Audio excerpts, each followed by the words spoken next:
Welcome back to the North American LCS for our bout between TSM and Echo Fox. I'm Rivington Bislin III, joined by Rec League Sumo Wrestling Champion Sam Colby Hartman Kensler. Didn't know that about me, did ya? Oh my word. I got some moves. Whew, looking good. Let's get things rolling with the roster rundown. Selecting on the blue side, it will be TSM. That means in the top lane, it will be Haunser. Roaming around the jungle is Grig, holding down the mid lane, Bjergsen. With bot and support is Sven and Mithy with Coach Lustboy on stage. And facing them on the red side, it will be Echo Fox. In the top lane, Huni. In the jungle, Dardoch. Mid, Demonte. Bottom, Altec. Support, Fang. And Coach ThinkCard now on stage with them. That is right. Of course, we had Enero leaving the team very recently, and ThinkCard was the assistant coach for that time, so stepping right up. Slotting right in, and today we've got a battle between the third place teams who reached their rank through vastly different play styles. Yeah, and both the teams have been pretty outspoken about it.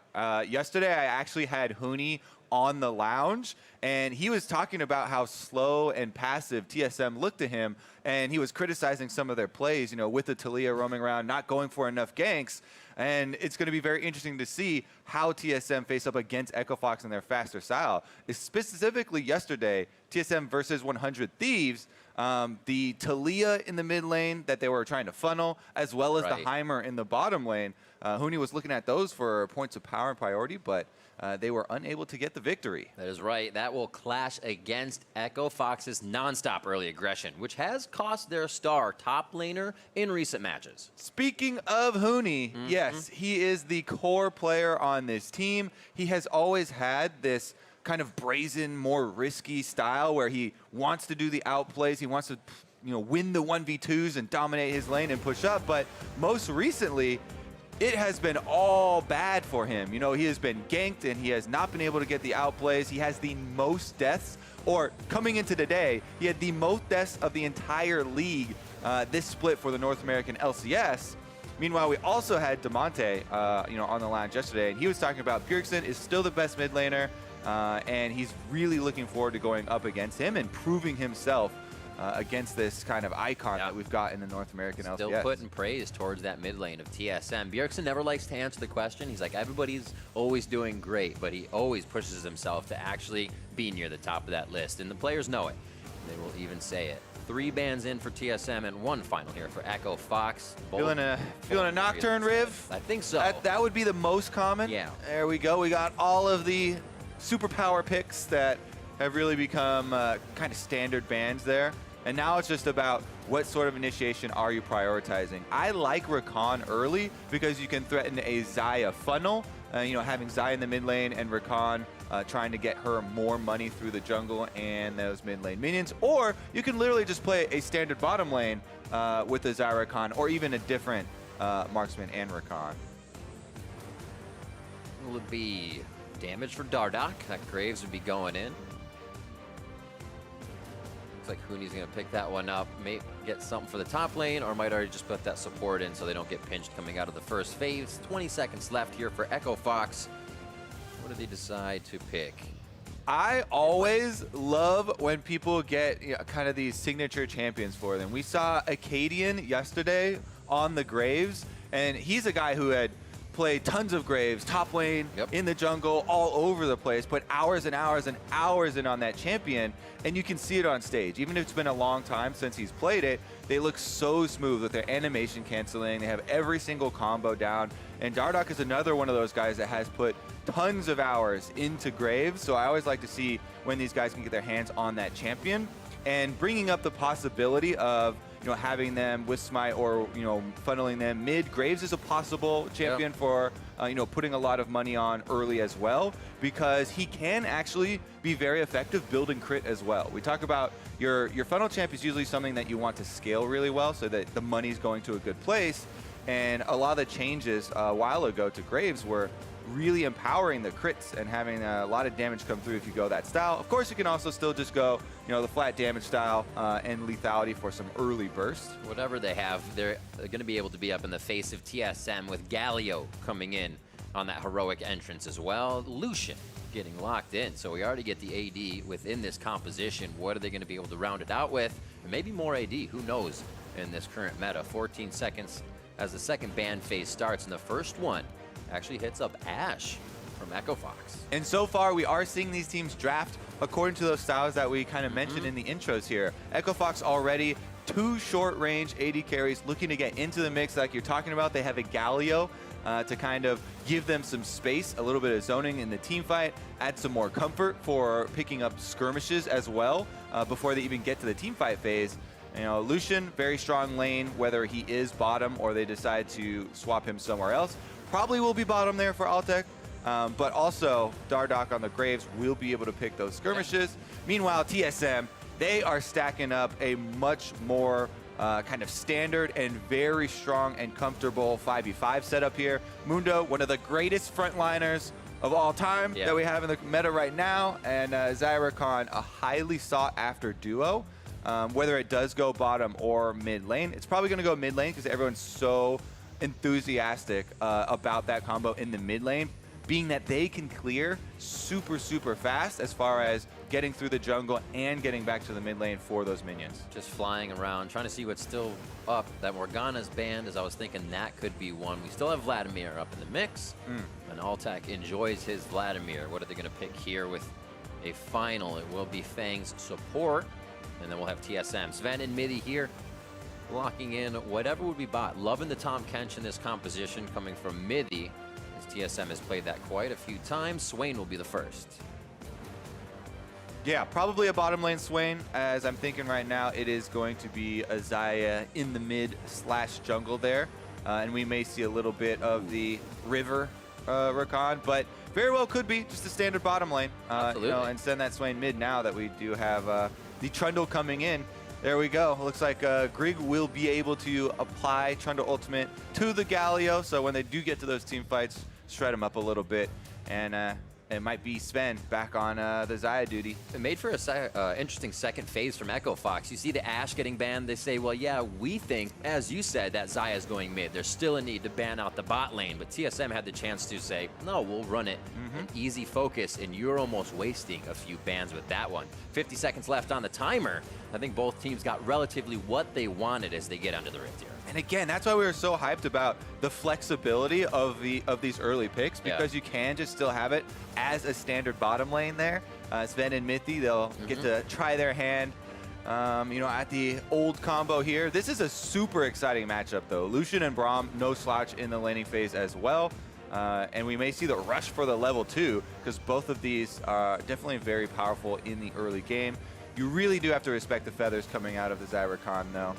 All right, and it is going to be the Gangplank and to Mundo topside that we have seen go both ways. Gangplank trying to also farm it out and scale up. But some pretty good outplays from Mundo players today so far, Riv. We will have to see what can happen. A loss for TSM, a loss for Echo Fox yesterday. So both are looking to get themselves on the board. And it's going to be a tough one here. 4-3 as that third place match. Somebody's looking to break away, and somebody has to go away with a 0-2 week. Nobody wants that. All right, a lot of pressure down. Remember, both of these teams are in that fight right now, around the third place spot. The North American LCS is wide open as far as who will represent us at Worlds. You know TSM felt left out, and they definitely want to get there.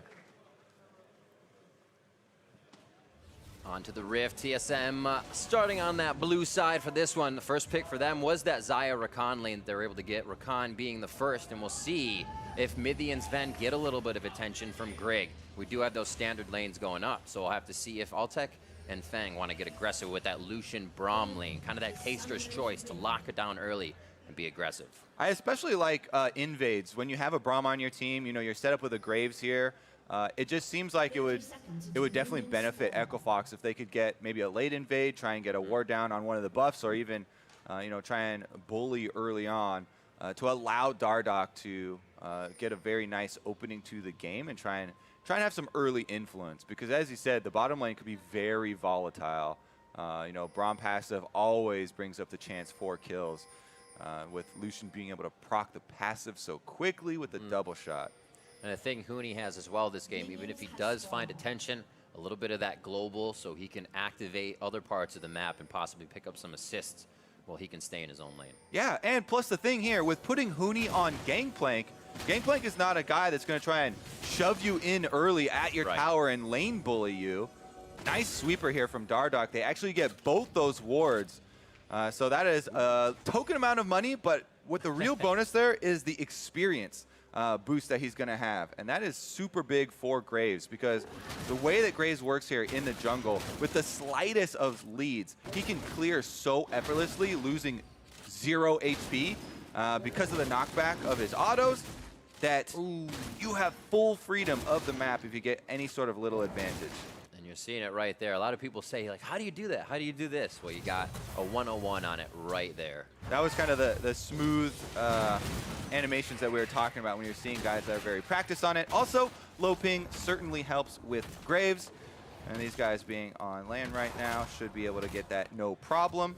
All right, so we did have a buff-to-buff route here from Grig on the Trundle, because he wants to secure both of them before Dardoch starts getting aggressive. Whereas Dardoch, red side only here, into the Scuttle Crab control, and does go right over the ward here for TSM, but there's a possibility of them running, you know, scuttle to scuttle, and finding out that Trundle has not been able to get the other one yet. Dardoch might be able to find him. Slowly moving around. Definitely has that trail on the wolf, so they'll be able to figure out that he's there. Ooh, just denying a bit of vision. Oh, last shot. Well, it comes through. Nice job on the smoke screen, and Dardoch's going to be able to skirt out of this one as Demonte had the lane nice and pushed up, making this easy. Yeah. Plus, Huni that we were talking about on the Gangplank, as Dardoch should go scuttle to scuttle now that they have bullied out the Trundle. The Gangplank, he already got a sly stack of gold. I saw in the inventory there, so he's farming up very well against the Mundo. And since Dardoch was able to bully Grig, the Trundle, off of this top side, it allows Huni to play this style. And we've been talking about Huni's been pushing up, and he gets ganked at the 3-minute mark and dies to it every time, it feels like, in summer. But the preventive measures there, Riv, you know, have been laid down, and Dardoch's been able to secure Huni the early lane phase. A little bit more gold slipping into his pocket as well, as that Kleptomancy plays in his favor. Another one. It's just going to be easy rolling in the top lane as he banks it in. Looks like they get a ward in, pushing back Haunter, forcing that teleport out. Haunter stays, thinking Huni would back, so they're just toying with each other right now. Eyes still on Dardoch as he makes his way around the jungle. He hasn't been able to break out of that just yet, as the lanes are back and forth and just not yet in favor for a gank. Yeah, Dardoch's super happy here, been able to power clear through most of the map. Whenever you start out with both Scuttle Crabs for a jungler, and you have the, oh, here we go, bottom side though. Grand entrance in. Altec taking quite a bit of damage, down to 300. They changed their mind, seeing Frozen Domain come down quite early from Grig. Yep, Grig's gonna make his way into lane there, protecting kind of the power here for TSM, the dire recon that they want to play off of and funnel a lot of their resources into. You can already see Sven, nice CS lead here as they pushed up the extra minion wave. And he'll retain a little bit of that as Altec is able to clear them out, and the teleports start to come back from the bottom lane. There actually is a heal on Altec. Interesting here. So we'll have distinct recalls, and TSM can keep up that pressure with Sven being able to push this extra wave into the turret. So won't be able to actually catch up with the rest of that CS there for Echo Fox. Luckily, everything's on the top side here for Fang, so he can stay to absorb some of this experience. See back into the mid lane, 36 to 36, as these two are all even. They're just needing a few more levels to keep these minions out from under the turret, as Demonte has a bit of that push pressure with Winds of War. Still trying to get the vision out. We'll see backs from them, and now Echo Fox start to activate once more. Yeah, they're going towards Huni here, actually. No level 6s in on the game yet.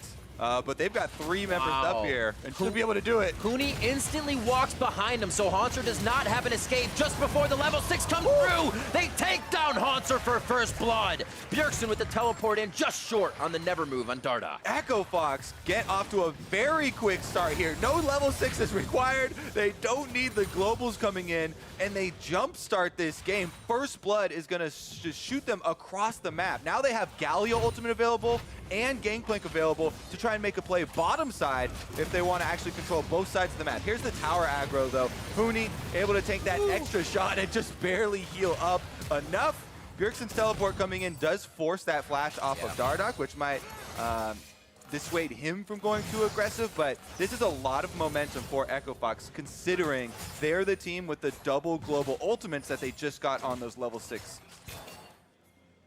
I think they'll pick up a little bit of bot vision here as Echo Fox feels like they have control of the map, and they want to spread that around. Let's bring that now to the bottom side. See if Altec and Fang can get a bit more pressure, as they only fall behind a few CS, still very much in range of being able to take over the lane.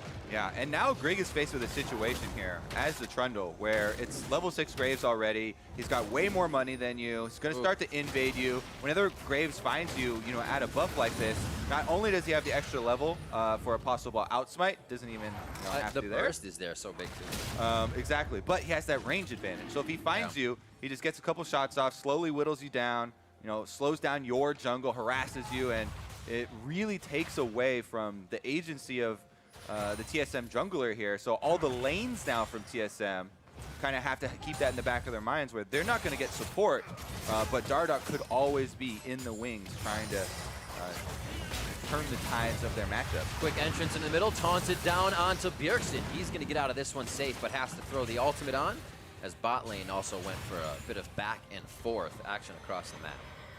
Yep, and Bjergsen, he does have phase rush, so he's able to dodge out of that one, but the ultimate cooldown for Swain is so much longer than it used to be, before the rework, and just blowing that cooldown does give Echo Fox a big opening here. Now they don't know they can invade, and if Bjergsen joins, it's not going to be with a lot of power. Multiple times now, Echo Fox inside the top portion of TSM's jungle and not allowing Grig to get much of anything. 55 to 38 just between Dardoch and Grig, and the buffs are always going to Dardoch. This is that aggressive style here for Echo Fox, and it paid off because they had because they had the execution on their early plays to back it up. Dardoch feels so much more at home here on these invading junglers, and he's going to be able to keep up this advantage. No camps here are available for Grig, so not too many options for him to go with. He has to ward it. He just got his wolves back, and they have to pull Bjergsen out of lane. TSM saying we have to start doing something to prevent this pressure. Haunter's now coming in, and Dardoch getting a little deeper than he wanted to on this. Double buffs maybe to Haunter. Yes, he picks it up right as the turret hits. All right, a little bit too aggressive there, Riv, as they had the double globals, and you think, all right, they're just going to have the Galio ult come in, Gangplank ult come in, and back up this invade. But Dardoch takes a lot of damage there. They never fire off the Galio ultimate. They never have the full collapse, and TSM are able to get a lot of important gold back for themselves, taking down the jungler here, and more importantly, some time back for themselves, because Dardoch was really being oppressive there in the jungle. Counter jungling Grig, not allowing him to get really any sort of game plan off of the jungle here. So even though they're still behind, 1,000 gold, very good there for Echo Fox. That was much needed, a little bit of breathing room for TSM. Called the bluff, and they were correct. We'll see it here again as Dardoch continued to pressure Grig's jungle. All right, so Damonte is there, and that is close enough range where you can move over and get your Galio ult off, but he goes above the river wall there, so it looks like after that little exchange, Grig able to get the burst damage and press the attack there on him. They're like, okay, that's too deep. We're a little bit too late, and they just let the one kill go over. Like all that work for those buffs for nothing. Just 1,000 gold lead, as we said. It's still in favor of Fox, 1-1 as those kills traded back and forth. Eventually, Dardoch returns to the jungle. Bot lane crashing in, that teleport affecting the CS a bit. 105 to 90 as Altec can't get back to lane as quick. But they'll use this time to get a few wards down and try and re-control the river. Fang's going to miss that one, and that's going to provide some good information for TSM. All right, Echo Fox should be able to finish. Yeah, I don't think they'll be able to act on it. Dragon here. It looks like we have a little bit of a visit there mid from Mithy, but seen on the ward, so Damonte just backs right off. TSM's also a team to be okay with letting early dragons go, especially some Cloud Drakes, Ocean Drakes. Defense back to bot. Altec trying to be just oppressive in that bot side with Fang as they return together, but Grig is just behind them. We'll see how deep they go. Just rotating off for now. Seems like nobody wants to make a move. They're saying, we're getting a few item spikes. Nobody has a core item just yet.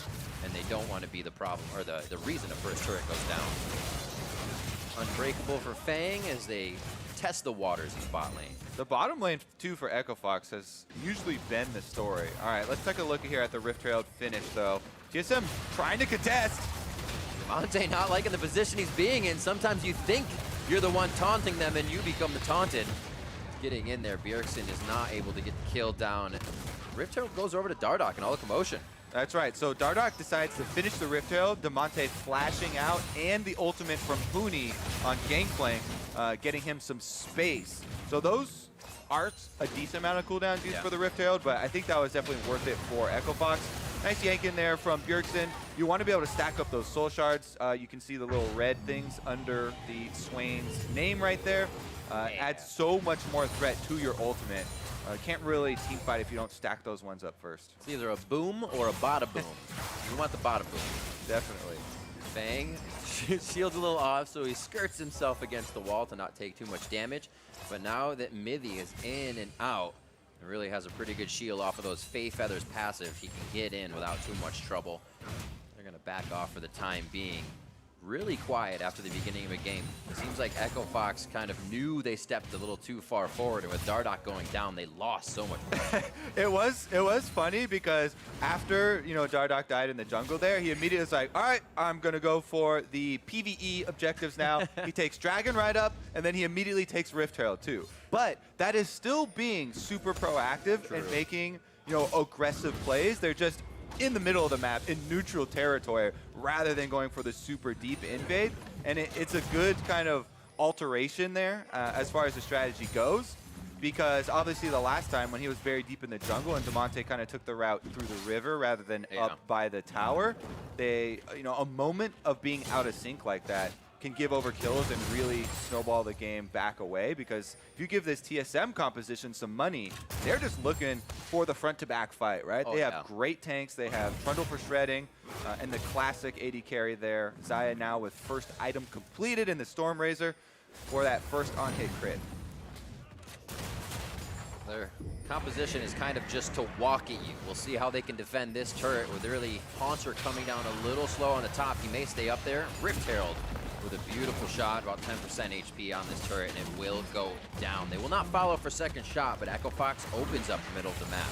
Yep, they get a little bit of chip damage here, but I'm always a little bit disappointed. You know, a little part of me dies inside when they don't continue protecting the Rift Herald and charge down multiple charges on the next turret. Just if you can be in position with that many people to not allow them to get an attack off on the eyeball, you can really heavily damage the secondary turret, sometimes even take two turrets at once. However, Echo Fox needed to reset here to get back out to their side lanes and allow for those purchases so they don't let TSM gain any sort of momentum on the other side of the map. Sign me up for the second turret comp, Kobe. Yeah. I'm in there. Just stick around, make that charge all the way through.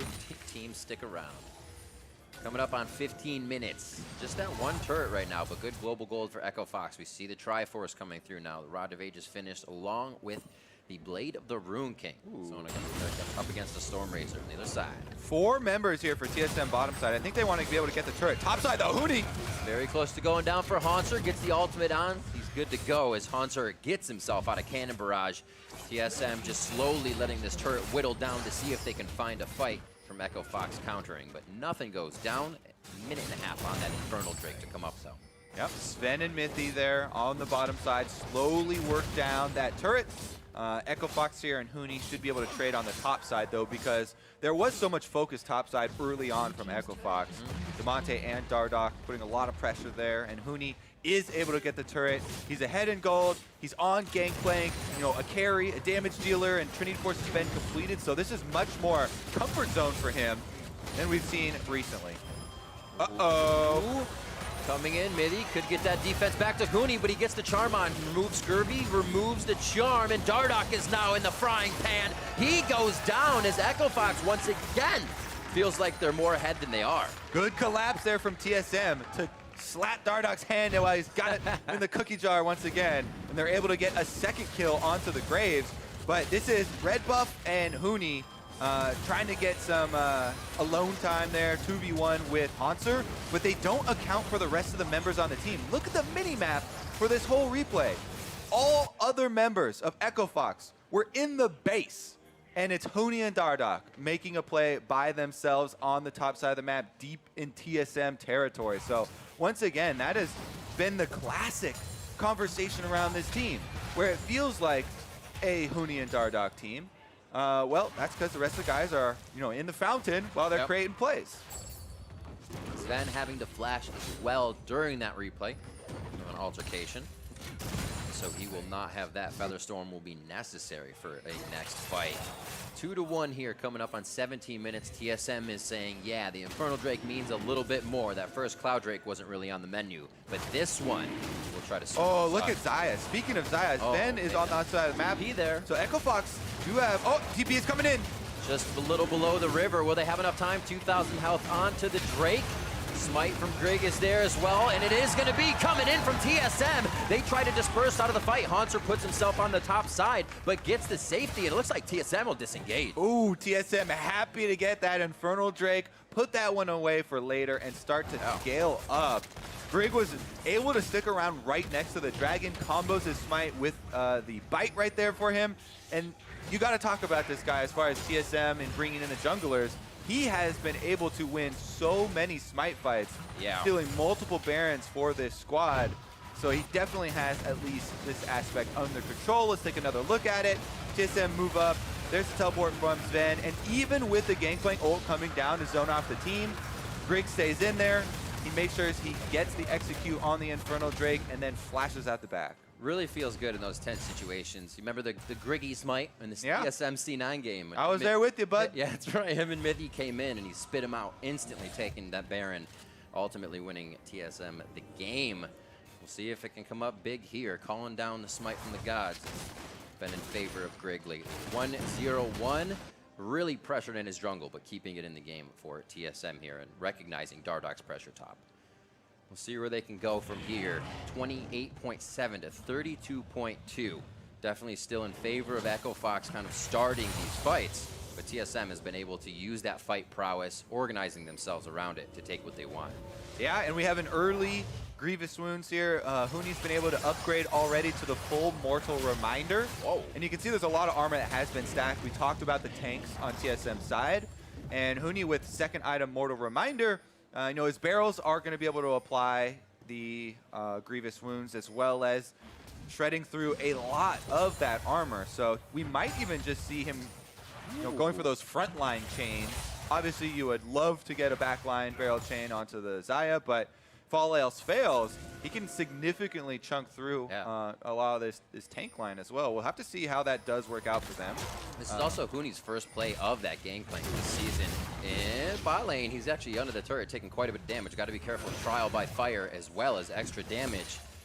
But he has used Fire at Will for the ultimate. Considering these fights will stay in a spot for a longer time, Fire at Will increases the attack speed of Cannon Barrage over the period of time. So with Hanser and Bjergsen wanting to stay there and just be a death ball, that might provide a lot of damage for Echo Fox. Yeah, it's always such a good combo too with the Galio ultimate if they can actually land it. Perfect. Definitely love that one. Defense on the top side for Echo Fox does hold, as bottom side they focus down the turret. So now 3 turrets for themselves. All the outers have been taken away. And this is the moment of truth, Riv, because TSM has the defensive side here. They're trying to hold, but they don't have as much defense now to work around with all the turrets down. So they have to worry about people getting caught out. Again, the double globals of Gangplank and Galio, they really have to keep an eye out as far as their positioning. So what is next on the board? Low kills in the game where there's actually been quite a bit of back and forth. It's just each team, as I said, able to get that Drake back out, maybe a kill top, back out, not much more. Even Echo Fox on the Rift Herald, 1 turret was good enough. They didn't want to push it that much further. 3-1 in turrets though means they can start getting the vision in, creating shorter paths between each lane. Means there's a lot more pressure for TSM to deal with. A quick try for the hit onto Mithy, but he gets the safety. All right.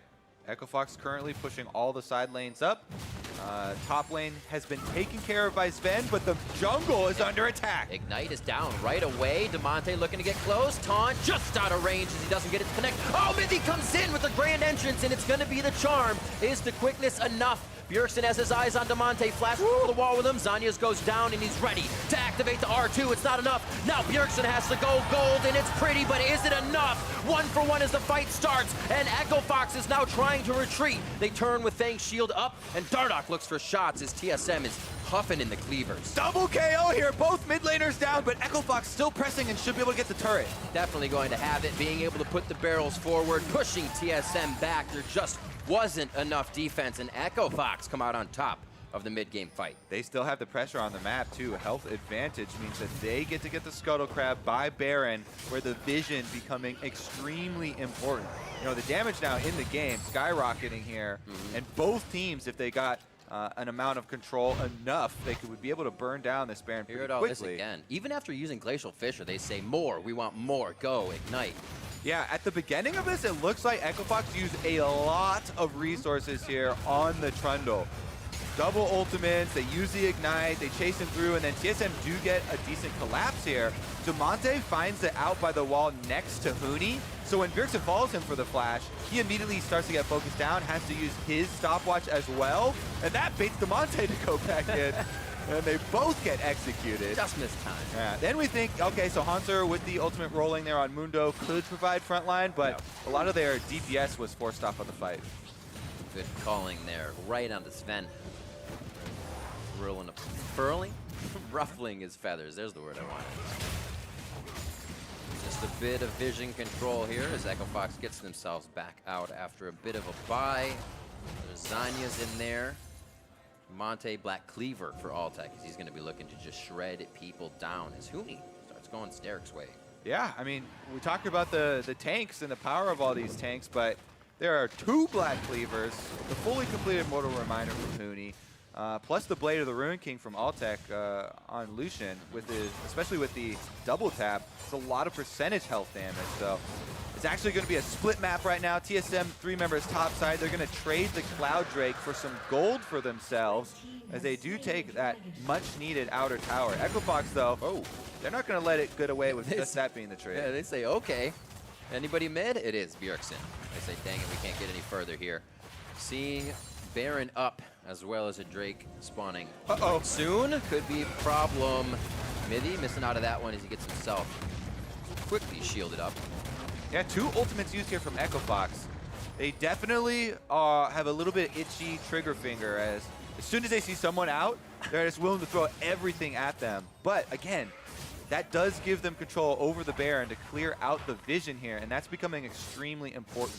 They actually missed quite a few of the wards there with the Scryer's Bloom, so TSM feel pretty confident that they aren't sneaking Baron. And even though there is this big gold lead for Echo Fox, they know if they mess up one of these fights chasing into the jungle or something, then it would swing right back towards TSM's favor. And again, these 2 teams tied at 4 and 3, both with their eyes on representing North America at Worlds. These games are extremely important to getting them to the playoff spot, making sure that they have that chance to be these representatives. And we see them both kind of going back to that standard style of play after having a little bit of trouble with the amount of variety and difference both teams have brought to the table. So here trying to find that ground and be back to that position where they can be a world contender. Right now, we see the bot lane getting pushed out, mid lane getting pushed out as TSM resets on the map. Something TSM has always been good at doing is slowly stalling it out, getting to that 35-minute fight, having enough, and just being able to use their mechanics in that fight to overcome. Definitely true. And you have to keep your eyes on Mithy as well. Rakan with ultimate available could go for a quick engage. Just going to zone him off the minion wave here. Glacial Fissure just coming back up, so we'll watch Fang for that initiation. Cannon Barrage could go down to the back line after that. Watching Mithy as well on the side of TSM for a quick battle dance or entrance. And I think if you're looking at it from TSM side here, down a significant amount of gold, they still would like to farm it out until Sven can get his Infinity Edge completed. Once they get the Infinity Edge completed and the true damage crits coming through from Sven on the Xayah, that would give them so much more teamfight power. But they need to get him that gold somehow, and they're trying to kind of mine the map right now and open up a spot for him to finish that off. Hanser sitting with 2,000 gold in his pocket currently, 1,300 for both Huni and Altac. So the situation of the game has kept everybody on the Rift, continuously farming. There isn't a time to actually go back and get a moment to breathe here as a bit of push is going down. Seems like Mithy will do that, however, with TSM in a ball on that mid lane. We'll see what they can produce after he comes back out. Okay. It looks like he finished up his Zeeks. Zeeks will also go a long way in empowering Sven to be that DPS output. We'll see, though, because Echo Fox do have a lot of dive available to them. Trying to clear out some more of the vision. Once again, on that ramp up to the Baron, laying down the control wards here. Want some commitment. Let's see some full commitment coming into these fights. Everybody's just playing it very touch and go, knowing one mistake here is going to be an entire lane and probably the inhibitor following up. It gets very tense at these moments. Knight's Vow coming in for Fang as they start to be able to give some resources out. He still has the ability to use his stopwatch. Looking around for any other core buys here. It is up to 1,000 gold for Sven, so he's got a little bit more to go. That another BF sword and then he can finish. Yeah, still pretty significant ways then, and yeah, absolutely. TSM are going to feel the pressure for the next couple of minutes. So let's see if Echo Fox can take advantage of that. That's the goal, right? Not slowing down. Can't be lackadaisical. It's like Huni says, all right, can't be lackadaisical, let's fight. Wait a minute, I didn't want all that damage. More members though. TSM knows they're coming down, so they're going to be communicating this to Hanser. He throws down the ultimate, but Huni does. No, I'm sorry, that's Demonte coming in as well. Mithy goes in, but the charm not really hitting anybody as he has to get himself back to safety. Demonte's into the middle as Bjergsen has to throw down the ultimate, and instantly Demonte gets deleted as the feathers are torn through him. Fang very low, Ignite is ticking down, but he will live. Hanser is the defense, but the TSM cannot provide the offense. And Dardoch's gonna be able to come up with a kill. His GA is on, and that's why TSM cannot turn to the fight. Oh, such a close fight there, even with TSM down 6,000 gold, inches away from getting that extra kill. Echo Fox, though, are able to take control of the map, and Baron is available. Ping's already coming down for them to rush over to it. What a significant victory there in that team fight. Echo Fox now will have a huge reward to go for. TSM know that it's so big, though. Sven teleports in to try and stop them. Could be big. So that's a rapid fire shot for himself. Doesn't want to put too much in. They're actually getting teleported on just to the left. Demonte is going to be able to put up a huge front here. Greg trying to get just in range. This is what we've been praising him about. His flash is up, but he's Huni. 1v1. Fang comes in to help. Sven and Mithy now looking towards the Baron. It goes down in favor of Echo Fox. Hanser teleports in. They want the resulting fight from Baron, feeling the cooldowns for Echo Fox aren't there. And now Hanser is actually going to not be able to help Mithy as he goes down. And Echo Fox make it out with Baron. Oh, you can tell how close they felt that one was. Echo Fox being able to finish up the Baron, though. Mithy wanted some kills to try and take some of those Baron buffs off. Ends up, though, he has no backup from the team. Goes in, dies by himself. Here's how it all started. Echo Fox jump onto Hanser, the main tank, and they actually use the Galio ult there on just the Mundo, and him flashing out gives a huge opening for TSM because that big zoning ultimate was used so early. Then Sven flashes back on the Xayah. He gets the pullback through. They kill the Galio, but Dardoch finishes off the Swain here, along with Huni firing off the parlay on Gangplank, barely surviving there with 50 HP.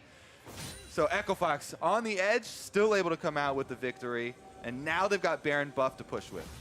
You know that's how they like to play it, all on the edge. Look at the damage coming out, and that means these fights are going quite long. Gangplank's obviously do a bit of damage, but he's got to get a few barrels out to be doing 5,700, as well as Hanser staying in the fight. So we'll see how well they can stand toe-to-toe As the next fight comes about here at this top inhibitor, 31 minutes in, 5-4, and it's just about a 10,000 gold lead, so Echo Fox feel really good to pressure. Haunser trying to get a fight on Damonte, but he has the heroic charge into the fight, and now Dardoch is coming back up from the GA. Sven Storm keeps him alive as he just gets back to safety, but collateral damage drops him as he hits the ground.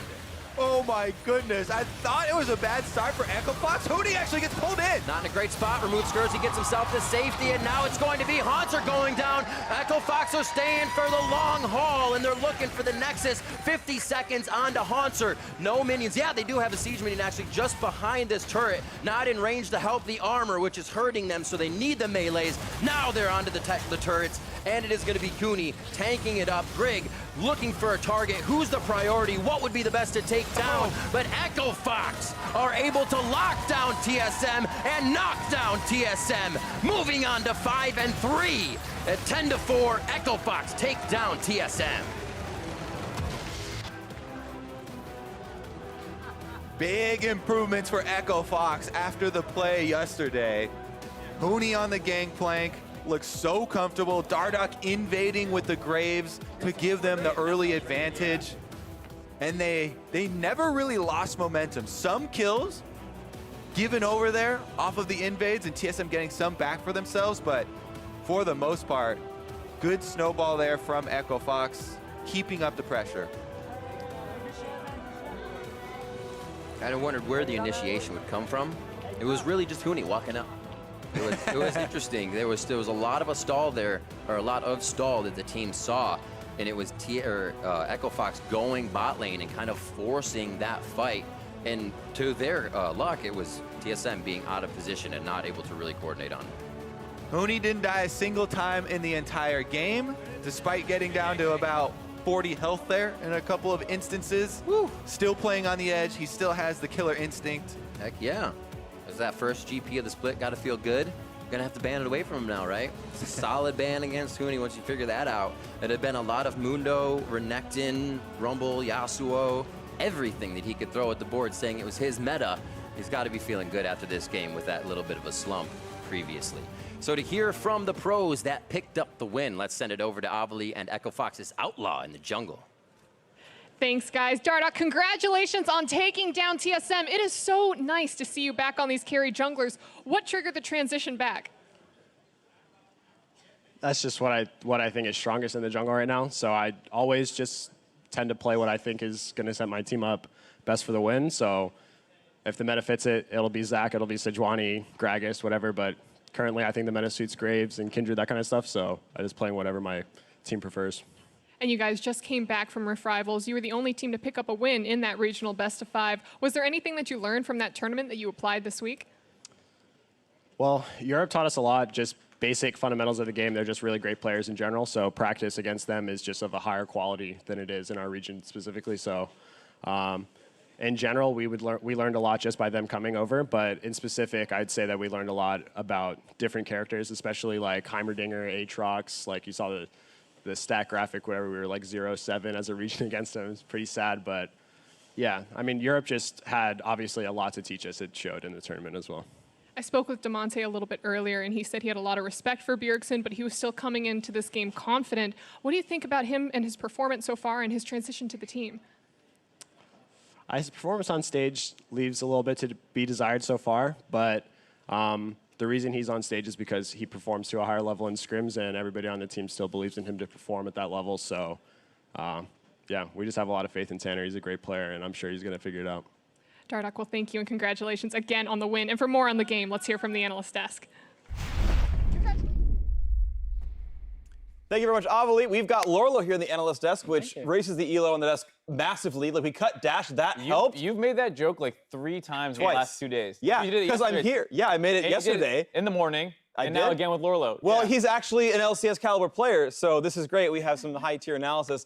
So yeah, welcome. First of all, congrats on your win. How'd it feel? Thank you. Felt good, dude. I got hard carried. Yeah, you did. Better top I was a role player. May have we also won played GP versus Mundo, which we saw in this game as well. Stay tuned. We'll talk about that later on in the show. So first off, I want to talk about what happened in this draft, of course.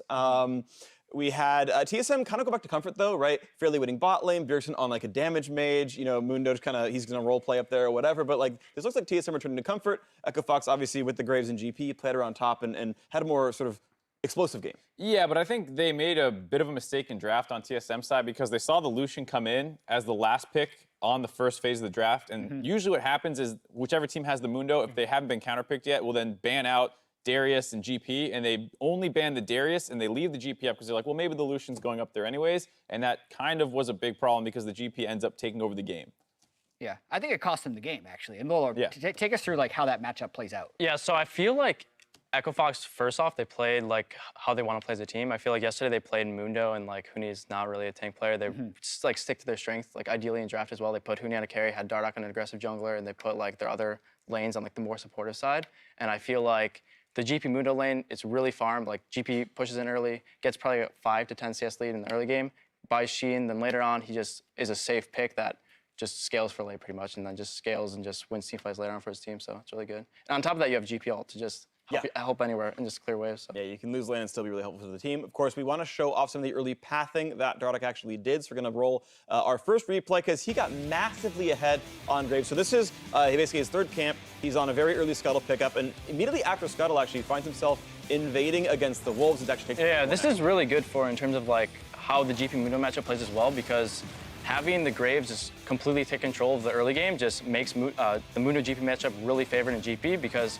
GP just constantly gets to push in Mundo without any threat of getting ganked. And then also on top of that, Dardoch gets both crabs here. And like he just completely takes control of the early game, and Grig really can't just play the game after this. And they have a pushing top and mid as well. So yeah, and they were able into the dive. to actually transition it to a good early dive. And we were talking about how it feels like these are the kinds of plays that hadn't been working for Echo Fox recently, and it was kind of TSM's fault for not respecting this. They see it coming in and they want to start channeling the TP. And he's just CSing. Yeah, he's just CSing. Bjergsen's like, I can potentially TP, but he starts channeling the TP after the dive started. Exactly. So big mistake. I think maybe if Haunter went back a little bit before and then he played with Grig after, maybe it would have been better for him, because they could maybe trade 1-for-1 after that. But after he's like all the way up on tier 1 and he's like the 3 committing, it's like there's not much you can do after that. You're just goodbye. Yeah. Bjergsen caught the wave though. He got 6 CS for his trouble with the teleport. So scaling as TSM does. And that's what they were trying to do, which is why most of the time when we see Mundo, right, he is going to outscale. But I feel like Gangplank is the only champion who holds the scaling advantage over Mundo that's currently in the meta right now. So that was a big thing, because TSM held the gold close for a long period of time. And even then, I think it was kind of about teamfight execution after that point. So Echo Fox did good things in the early game, getting Dardoch ahead, getting the GP ahead. But it still came down to teamfighting. Yeah, it was uncharacteristically slow, where there was 3 kills 20 minutes into the game for an Echo Fox game, and they had taken 3 turrets to 1, and then finally once the map breaks open and people start hitting their item spikes, they get into these kinds of fights. And after this fight, Echo Fox goes up to Baron, but let's watch exactly how it works. They engage on Haunter, but both top laners get taken very low. Good double flash away from Echo Fox, but watch Bjergsen in this fight. He has a great Zhonya's during his ultimate to get a lot of damage and lifesteal up, and the Braum stuns him here. So it's very important right now, as he's about to die, to get the damage from the ultimate off. He can flash, he can Q, he can blow up the ultimate. But in a very rare instance, Bjergsen completely flubs this combo. He flashes in the wrong direction and Qs backwards, which cost them the fight. Yeah, I feel like if he flashed in and actually got the damage off, I feel like TSM had a chance to win this fight too, because Ultic would be low, Huni might be almost dead if he hits a Q on him as well, and then maybe Sven and Haunter just run at them and clean the fight up. But Dardoch does have GA here, so there's a high chance that they do come out ahead just because of GA, but it's better than what happened there. I feel at the very least, Echo Fox doesn't immediately turn up for Baron and then push and kill the Nexus. It slows it down in some sense, but you can even see in the damage right there how much of a factor the GP turned into late. It's crazy. Yeah, I think that's the thing, is we can look at that fight and say Bjergsen should have done this or that to win it a little bit more, but they were already down thousands of gold against the scaling GP just from the draft mistake, and you see how big that was, that TSM were on their back foot to try and get back into the game. Right, Huni really took over. He did more than double the damage of any other player on his team. He did 29,000 in a sub 32-minute game. Like, that is a nut score line hitting almost 1,000 DPM. And so I want to tunnel in again while we have you here on a lot more of the top lane stuff. We've seen, for example, Aatrox first round red side ban in basically every game. We're seeing Mundo be, I think he's like the literally most picked champion in like pro play right now, because he's not really banned very much, but also he's like by far got like twice as many picks as any other top laner. And then we see like exactly Darius and Gangplank and Jarvan as like the descending like stack order counter picks into him. So kind of talk to me about the pick priority here and how the matches play out, and what you're looking for when these champions come out. Yeah, so like Mundo is really strong on blue side because 1, he's a safe blind, and on 2, he has a really good invade to just walk into the red side jungle, maybe get the split the map, and then you just have a lot of pressure early game from that. But on top of that, like the GP Mundo matchup overall, GP is pretty favored in terms of his scaling, and then you can't really abuse the GP sides too much unless, especially if you have such a good early game plan like Fox did this game with the Graves taking both scuttles, them invading, and just snowballing completely. But there's also another route you can go, which is like playing the more execution heavy style, which is Darius and Jarvan.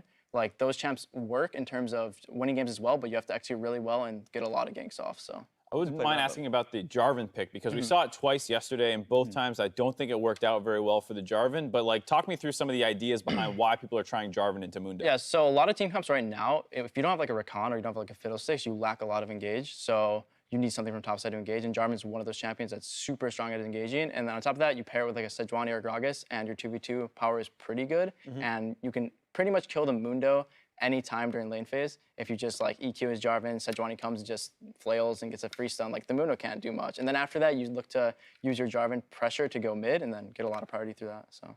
Is there like an amount of gold lead you need to be the Darius or the Jarvan before you're like, well, we got first blood, but the jungle got the assist? Like, do you just still lose if you're against Mundo in that regard? So for Jarvan, a lot of it, you will never get the 1v1 prowess against him. You just kind of gank him early lane, get out of like that hard like rut that when Mundo gets one item, and then you just make a lot of mid game fights with the Jarvan side. You're trying to get out of your lane. Yeah, you never want to fight Mundo. And then for the Darius side, you want to keep consistently getting leads through the Mundo because you have a lot of early lane pressure, you have a lot of just 1v1 prowess, and you also can just dive the Mundo whenever you send another person up there. And it's a lot about not just having the good matchup, but a lot about having the good 2v2, which is like the Darius edge combo or like the Jarvan edge combo, or just champions that synergize really well to be able to execute dives. And I feel like teams will be doing more of that as weeks go on, so we'll see that as well. Cool. Well, thank you very much, Lola, for joining us. I love the fact that you got all that insight in for us, so I get to learn more things about League of Legends. Now, we are going to be stepping away for a short break, but when we return, it is Counter Logic Gaming versus Cloud9. Stay tuned.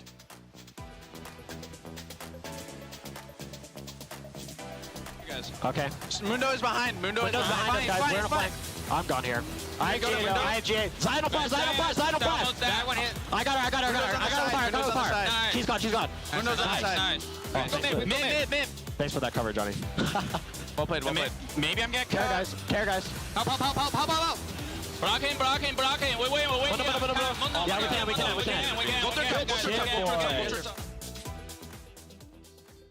Welcome back to Remember This? This episode, we wanted to remind everyone that Mike Young may in fact be immortal, and we have proof. During Rift Rivals 2017, we see Mike Young get caught by the enemy team. But thanks to some fancy footwork, he manages to walk out alive. To the back line, you may be keeping your eyes on Mike Young, but you need to watch that Kled, because he's going to try to find a kill onto Mithy, but Mike Young is still alive! Ryu now on a rampage, the Lee Sin getting out by the skin of his teeth.